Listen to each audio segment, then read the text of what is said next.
Hello, there's no denying it's been a remarkable summer around the world and in the UK.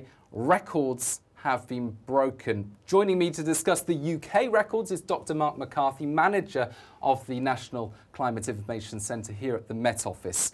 What a summer it's been, Mark. Talk us through this table here. So this is the mean temperature for the UK, from the Shetlands to the Isle of Scilly, everywhere in between. The average temperature this summer has been the joint hottest on record, along with 2006, 2003 and 1976.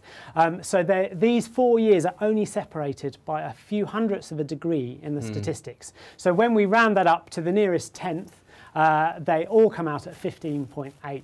So they're nominally the joint hottest summers on record. And you have to round it up because we just can't be that precise to hundredths of a degree, can we? Because of sampling error and statistical calculations and so on. There's always going to be regional variability as well with our summer weather.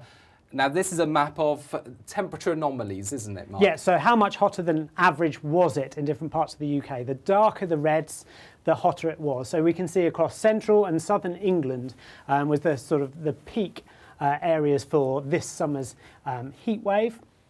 And actually for England, it has been the hottest summer on record, but not for Scotland, Northern Ireland and Wales. So the UK statistic is much more marginal.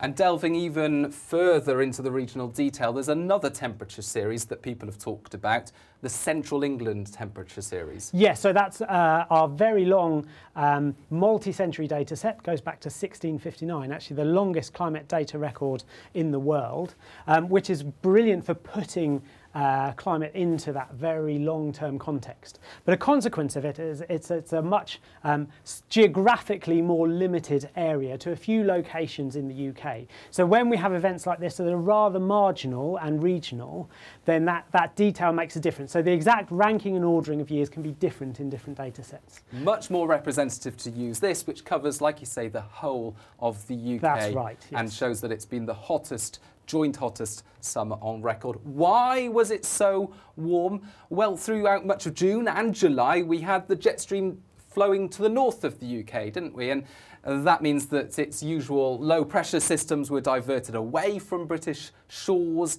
and in its place we had an area of high pressure extending from Scandinavia out towards the UK. A remarkable summer for much of northern Europe. And similar weather patterns to 1976, weren't they?